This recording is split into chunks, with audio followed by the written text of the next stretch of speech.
નૈમિષારણ્યમાં પવિત્ર ઋષિમુનિઓનો વાસ છે. નૈમિષારણ્યમાં વસતા ઋષિમુનિઓ મહાભાગ શ્રી સૂત પુરાણીને પ્રશ્ન કરે છે. જેમ નૈમિષારણ્યમાં સદૈવ ઋષિમુનિ અને સૂત પુરાણીનો સંવાદ થતો રહે છે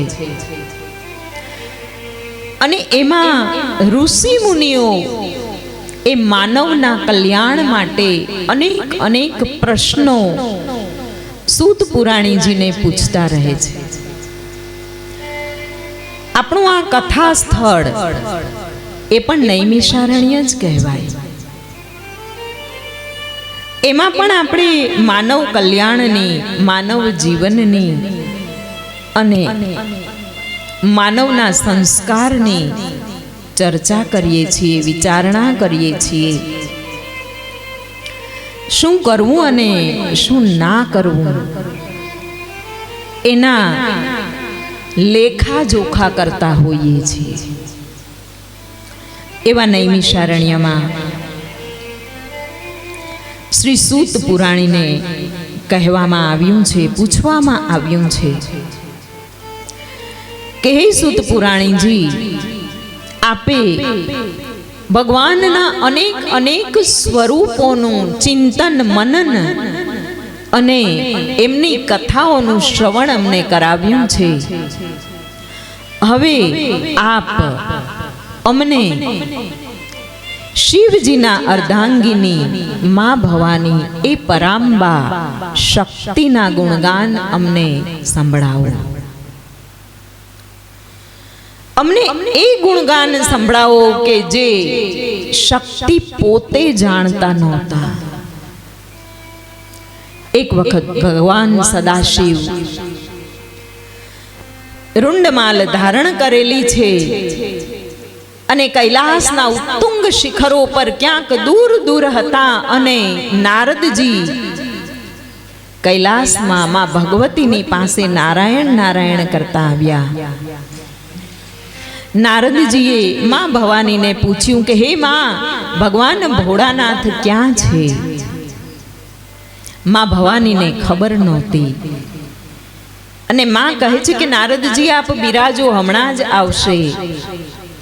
નારદજીએ માં ભવાનીને થોડાક વધારે જાગૃત કર્યા. જ્યારે નારદજી કાંઈક કાર્ય કરે છે ત્યારે પણ આ માનવ જગતના કલ્યાણ માટે કરતા હોય છે.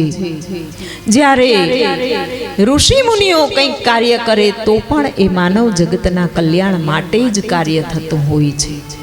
નારદજીએ માં ભવાનીને 2-4 વાર પૂછ્યું કે માં, તમને ભગવાન ભોળાનાથ કાંઈ કહીને નથી ગયા? નિયમ હોય છે ને આપણે એવો કે ભાઈ બહાર જાય એટલે કહીને જ જાય, કયા વગર જાય તો ઓચિંતી આપત્તિ આવે. માં ભવાનીએ કહ્યું કે નારદજી આપ બિરાજો. એટલે નારદજી સમજી ગયા કે માં તમે તો શું, પણ આ ભગવાન ભોળાનાથ વિશે તો અમને ઘણી શંકાઓ છે. એ ક્યાં જાય છે એ તમને નથી કહી ગયા. એ આ બધું શું ધારણ કરે છે એ દેવતાઓને નથી ખબર. અને પાર્વતીજી નારદજીની સામે આતુરતાથી જોવે છે કે હવે આ પાછળથી શું બોલશે. ત્યારે નારદજી બોલ્યા છે કે હે માં, એના કંઠમાં સર્પો વીંટાડીને રાખે છે. ભગવતી ગંગાને મસ્તક પર, જટા પર ધારણ કરીને બેઠા છે. અર્ધચંદ્ર ધારણ કર્યો છે. માં વાઘાંબર છે, ડમરું છે, ત્રિશુલ છે.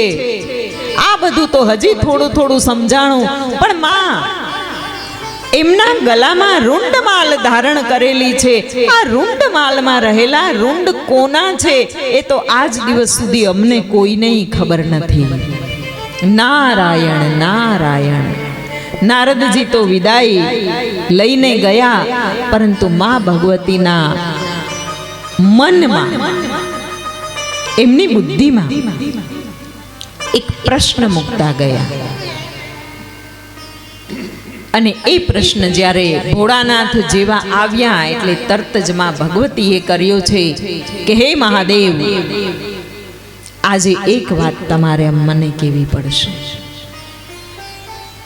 સમસ્ત દેવતા ગણ સંદિગ્ધ છે કે આ રૂંડ માલમાં રહેલા રૂંડ કોના છે.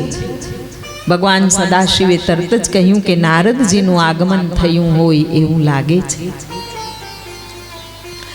કારણ કે આ જગતની અંદર ઘણા ઘણા રહસ્ય એવા છે કે જે અકબંધ રહે ને તો જ સારું, એવું ભગવાન માને છે. મહાદેવે કહ્યું કે નિશ્ચિત આ જગતની અંદર શક્તિ ઘટી એવું લાગે છે, એટલે જ નારદજીએ આવી અને આ રૂંડ માલમાં રહેલા રૂંડનું રહસ્ય ઉજાગર કરાવી અને શક્તિનું પ્રતિપાદન કરાવવા માંગતા હશે નારદજી. અને ત્યારે નારદજી ભવાનીને કહે છે કે હે દેવી, આ રૂંડમાલમાં રહેલા બધા જ રૂંડો કોના છે જાણવું હોય તો શાંતિથી તમે બેસો. અને ત્યારે માં ભવાની ભગવાન સદાશિવની સામે ખૂબ જ શાંતિથી બેઠા છે. ભગવાન શિવે એ રૂંડમાલ કોના છે એનો વાતનો આરંભ કર્યો અને કહ્યું કે હે દેવી, તમને પણ ખબર નથી કે આ રૂંડમાલમાં રહેલા દરેક રૂંડ એ તમારા જ છે. તમે યુગે યુગે જે જે સ્વરૂપો ધારણ કર્યા છે, ક્યારેક ચંડી, ક્યારેક કાલી, ક્યારેક વિકરાલી, કરાલી, સિંહસ્થ, શશિશેખરા, ત્રિપુલા, બાલા, ભૈરવી, માતંગી, તુંગી, આ બધા જ જે સ્વરૂપો છે એ સ્વરૂપો ધારણ કર્યા. અને ભગવાન સદાશિવે કહ્યું કે હે દેવી, તમે તો તમારું કાર્ય કરી અને એ સ્વરૂપનો ત્યાગ કર્યો, પણ એ જ સ્વરૂપની સ્મૃતિમાં એ સ્વરૂપનું જે રૂંડ છે એને હું મારા ગલામાં, મારા રૂંડ માલામાં એ રૂંડને રાખી અને સદૈવ એનું સ્મરણ કર્યા કરતો હોઉં છું. અને ભગવાન સદાશિવે કહ્યું કે આ દેવીના જ રૂંડ છે. અને ત્યારે ભગવતીએ ભગવાન સદાશિવને કહ્યું કે હે ત્રિપુરારી, હે શિવ, મને ખબર નથી કે આટલા બધા સુંદર સુંદર વર્ણમાલાઓમાં જેટલા વર્ણ છે એનાથી વિશેષ મેં અવતારો ધારણ કર્યા છે અને એ અવતારોની કથા છે, એના પરાક્રમ છે.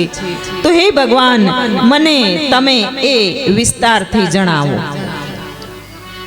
અને ત્યારે ભગવાન સદાશિવ ભગવતીના એ દરેકે દરેક સ્વરૂપનું વર્ણન કરે છે અને શક્તિ સાંભળે છે. શક્તિને પોતાને ખબર નથી કે મારામાં કેટલી શક્તિ છે, હું ક્યારે શું કરી શકું છું, કયા સ્વરૂપે મેં શું કર્યું છે.